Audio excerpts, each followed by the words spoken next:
Bonjour, je suis sur le stand Sony pour vous présenter le Xperia M4 Aqua, donc un nouveau smartphone de chez Sony. On a peu de nouveautés chez le constructeur japonais cette année, mais on a quand même un smartphone et une tablette. Donc pour la tablette, on va y revenir plus tard. Et là, donc c'est le smartphone.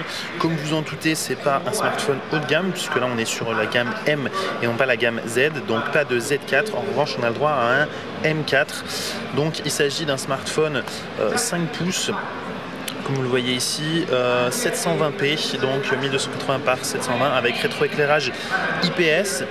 On a donc une densité d'écran un petit peu légère à 294 ppi, puisqu'on reste quand même sur une grande diagonale, mais avec une définition un tout petit peu faible. Enfin, pour du milieu de gamme, ça reste correct, mais c'est vrai que du coup, on a une moins bonne définition. Au niveau de la technologie d'écran, donc c'est du TFT IPS. Pour ce qui est de tout ce qui est logiciel, donc comme on le voit, on est sur une interface complètement refaite pour cette gamme Sony Xperia. Donc là on est sur de l'Android 5, d'où des couleurs complètement revues, un petit peu plus pastel, etc. Donc c'est du Lollipop avec donc la surcouche de Sony, quelques modifications faites par le constructeur japonais encore ici. Alors ce smartphone se révèle un tout petit peu lent à l'usage, hein. Je l'utilise depuis quelques minutes et c'est vrai qu'on voit, bon je suis habitué au Xperia Z3 que j'ai personnellement, et c'est vrai qu'on se rend compte qu'il est un petit peu plus lent. Là ça se voit pas forcément, mais c'est vrai que par moment on a quelques petits ralentissements, en particulier quand on lance l'appareil photo. Là voilà, on a, alors encore là il tournait en arrière-plan, mais si je ferme la tâche, voilà, on le voit ici. Voilà, je vais fermer toutes les tâches. C'est vrai qu'on a quand même pas mal de choses qui tournent en arrière-plan. C'est vrai que je me plains un petit peu que c'est lent, mais c'est vrai qu'on a quand même pas mal de choses qui tournent. Donc là, si je le lance, voilà, on a quand même un temps de décalage. Là, voilà, on a vu en fait l'icône qui s'enfonçait, mais il n'a pas lancé la caméra. Je reclique dessus, et là, on voit à nouveau, ça se lance pas. Et en fait, il faut vraiment appuyer plus longtemps, et du coup on va appuyer deux fois et on se retrouve sur ce menu alors que je ne souhaitais pas être sur ce menu. Donc c'est vrai que c'est un petit peu dommage quand même. On a quelques petits défauts de réactivité, mais après ça pourrait être corrigé ultérieurement, hein, puisque bon, le smartphone va sortir en juin 2015, donc c'est encore une version proto, en particulier au niveau du soft, même si le hardware est définitif. Il y a quand même des choses qui vont changer d'ici là.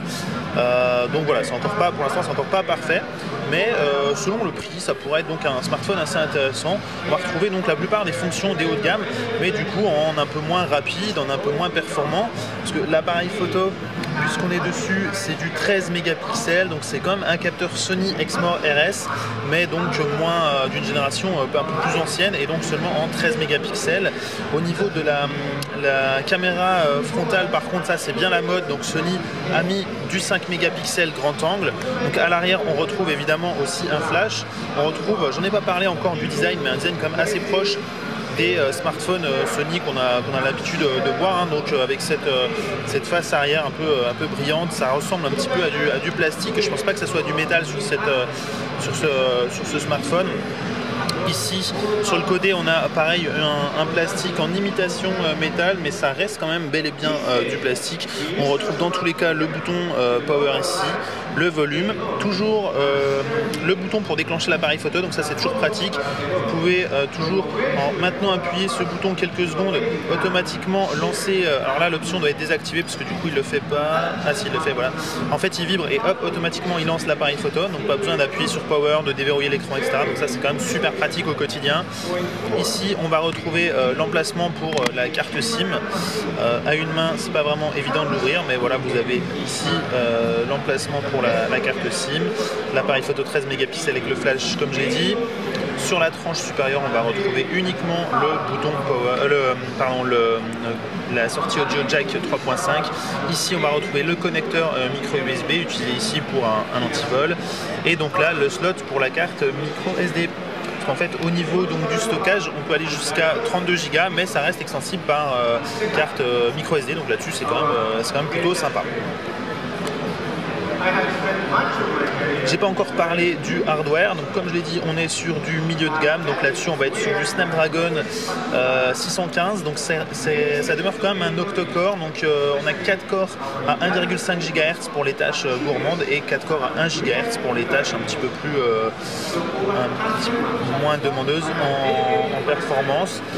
Le tout pour une batterie de 2400 mAh, donc on nous promet jusqu'à 2 jours d'autonomie, ce qui peut être vrai puisqu'on a un écran 720p, un processeur un peu moins performant que sur le haut de gamme, donc du coup on devrait tenir pas mal, mais je pense qu'il aurait fallu quand même une batterie d'au moins 2800 mAh pour vraiment pouvoir tenir les deux jours promis, donc je pense que c'est un petit peu optimiste. En tout cas ça va peut-être être avec le mode stamina qu'on peut toujours activer dans les settings. Alors là il n'a pas été mis en raccourci ici, mais voilà, on a toujours la possibilité de prolonger la batterie via le power management ici. Voilà, on peut activer différentes fonctions, mais dans ce cas-là, on n'a plus un smartphone qui tourne à plein régime, je dirais. On a un téléphone un petit peu limité dans ce cas. Que penser de ce Xperia M4? Je pense que c'est un bon smartphone. C'est pas vraiment ce qu'on attendait sur ce MWC, puisqu'on aurait bien voulu un Xperia Z4 avec un petit peu d'innovation, parce que c'est vrai que le Z3 n'apportait quand même pas grand chose par rapport au Z2, mais ce M4 vient combler un peu un manque sur le milieu de gamme, et c'est vrai que pour faire beaucoup de ventes, Sony a besoin de vendre. Sony ne se porte pas très bien, surtout sur sa branche mobile. On parle d'éventuellement une revente de la division mobile, carrément, ce serait quand même quelque chose d'assez énorme pour le constructeur japonais, et donc Sony a besoin de vendre sur le milieu de gamme, a besoin de faire de gros chiffres de vente, et donc ce smartphone, j'imagine qu'ils ont de gros espoirs dessus, parce que c'est le seul finalement sur le milieu de gamme à sortir en cette année 2015, donc il aura une tâche importante, donc je pense qu'il va être assez mis en avant avec un prix assez agressif, et c'est vrai qu'avec finalement un dos en plastique, en fait tout est en plastique, hein, il n'y a pas du tout de métal dessus, des technologies déjà utilisées sur d'anciens smartphones, donc déjà rentabilisées comme le capteur photo, etc. Le processeur milieu de gamme de chez Qualcomm, je pense qu'on peut arriver à un smartphone à un prix très bas. Il me semble qu'il n'a pas encore été annoncé pour l'instant.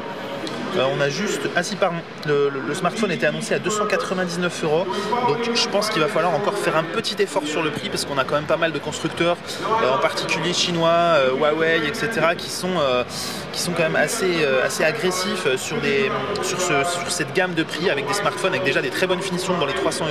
Donc là, à 299, ça reste un petit peu élevé, mais Sony, c'est un prix maximal. Sony pourra toujours le diminuer si besoin, et je pense qu'il y aura de grosses offres avec les opérateurs, avec ce smartphone, donc à 1 €.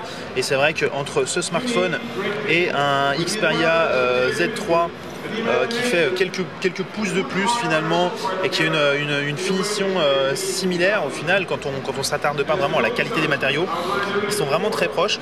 Donc c'est vrai que ce Xperia M4 Aqua pourra finalement combler le manque de Sony dans le milieu de gamme. En tout cas on l'espère pour le constructeur japonais.